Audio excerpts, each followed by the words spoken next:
Okay, you know the drill. This is the Exam 3 review video. 40 multiple choice questions, 30 drawn straight from the question bank that I've selected, and 10 multiple choice that I have written. Here we go. Be sure that you remember that I talked about in small to medium-sized business, there's often little to no separation between ownership and managerial control. In fact, often the owner is the hands-on manager. As that gap tends to increase is where the issue of agency comes in, and you're going to want to remember the definition of an agency relationship for the exam. Remember that the basic solution to an agency problem is monitoring, and then there's going to be some discussion about compensation. Make sure that you know the primary job of the board of directors. There are several questions about the idea of the CEO also being the chairman of the board. I would encourage you to go back and reread that section in the textbook. Also, this idea of inside versus outside directors is important. There's a question that's selected from the master question file in the textbook about stock options. I ran over this fairly quickly when I explained it, and the textbook description is pretty thin, so I want to briefly explain to you again about a stock option. Let's assume that a company stock is currently trading at $20 a share. The stock option would be if the board grants to the CEO in his or her compensation package an option to buy the stock at, let's call, $25 a share. So the strike price is $25 a share. Currently, those options aren't worth anything because the stock is trading at $20 a share. Why would I want an option to buy it at $25 a share? That's more than the current price. So the key is, and how a stock option works is, yes, today the stock price is $20. You have stock options at $25, which is called the strike price. So your goal as a CEO is to grow the company and the price of the stock such that in the future it will be above $25. So let's just say it goes to $30 a share. As the CEO, you could exercise your stock options to buy those shares at $25 a share and to turn right back around and sell them at the market price of $30 a share and make a $5 a share profit. So this idea of a stock option and the strike price are very important. In the past, sometimes what boards have done is if the stock has gone down, and that could be because of general market conditions, not because of a mistake of a CEO, then they're sometimes tempted to reprice the strike price. In other words, let's say the industry just went through, or the stock market just went through a general decline, and now your stock price is $15 a share. Well, those options at $25 a share aren't very attractive because you're thinking there's no way the stock price will get to that anytime soon. Sometimes boards have been tempted to reprice those options and say, well, if it just gets back to 20, then we'll change the strike price to 20. Typically, that's a bad idea, but you'll see a test question about that. There's another test question about external control. And remember, that's when somebody threatens to come in and buy stock in the company, some or all of it. Nothing on this. Make sure you know in the United States which stakeholder is privileged, and be vaguely familiar with stewardship theory, and that will help you out with one of the questions. Remember, there are no test questions from these pages in the textbook. On to Chapter 11 in organizational structure.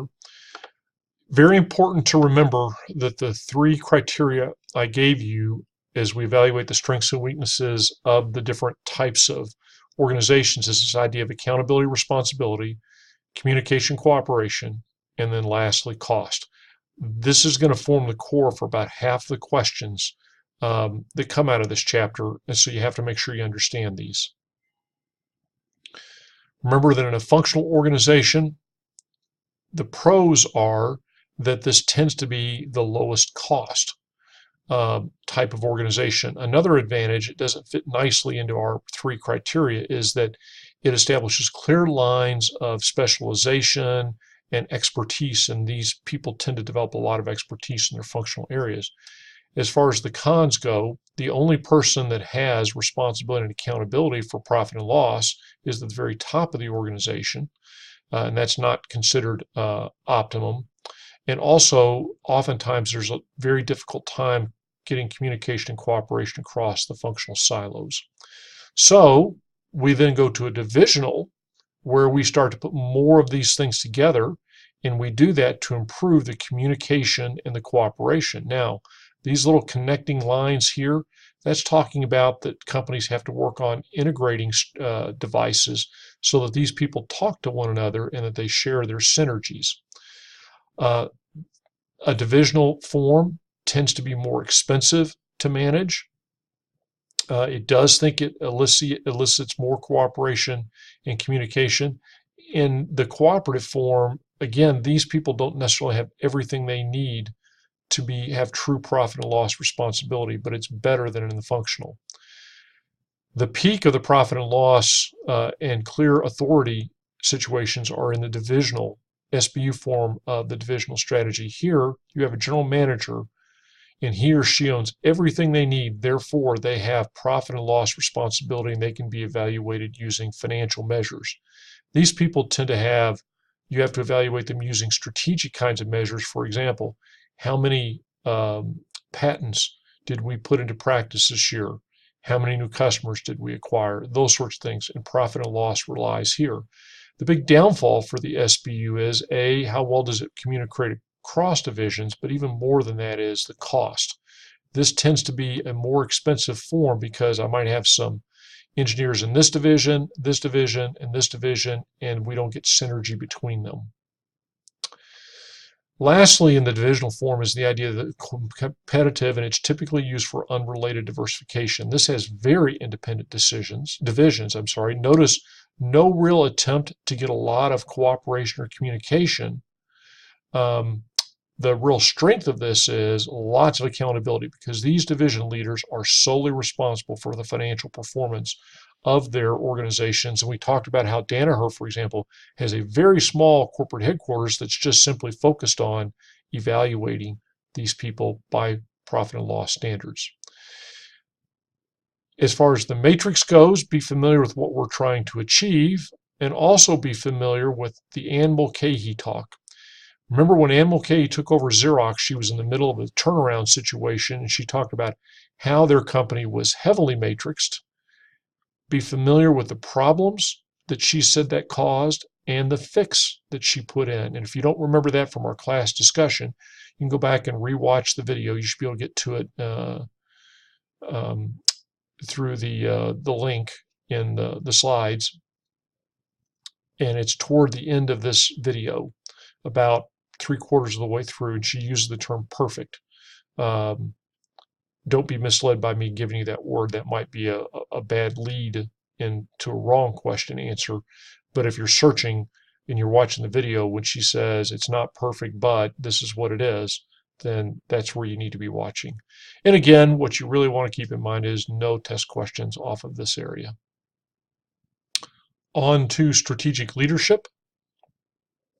In this chapter, nothing off of this slide nor off of this slide, but certainly question off of this slide, so make sure you understand these things.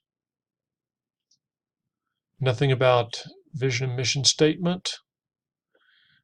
Understanding the difference between human and social capital and what you have to do to develop each will help you with the test question, and if you can apply this concept of having the right amount, not too little, not too much, will help you in how you go about developing those things. A couple of questions on organizational culture. Knowing these concepts is going to be very important to you on the exam, and also what it takes to change cultures is also going to be important. Ethics is a culture here. And here, nothing about the Boeing story. There's about 2 questions on ethics and culture. There's a question on the balanced scorecard. Remember that the financial is the ones that's easiest to measure, and it's been the vast majority of the measures that you were evaluated against for Globus. You have the image rating in Globus, which you could argue is the customer assessment. Difference is easy to measure. These become somewhat more challenging to measure and somewhat more challenging to come up with valid indicators of future performance or assistance in future performance. But I'd encourage you to go back and read that part of the chapter again. Also, top management team, there's 2 questions that talk about heterogeneous versus homogeneous and applying them and how that fits into CEO succession and when to hire an insider versus an outsider. Last up is the chapter on entrepreneurship. There are probably more than 10 questions out of this chapter. So make sure you're familiar with the definition of strategic entrepreneurship and that you can apply it. This idea of creative destruction is going to be important, so make sure you understand what creative destruction is.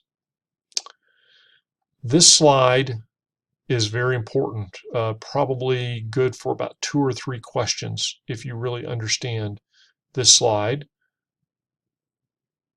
Know the difference between incremental, radical, and process innovations.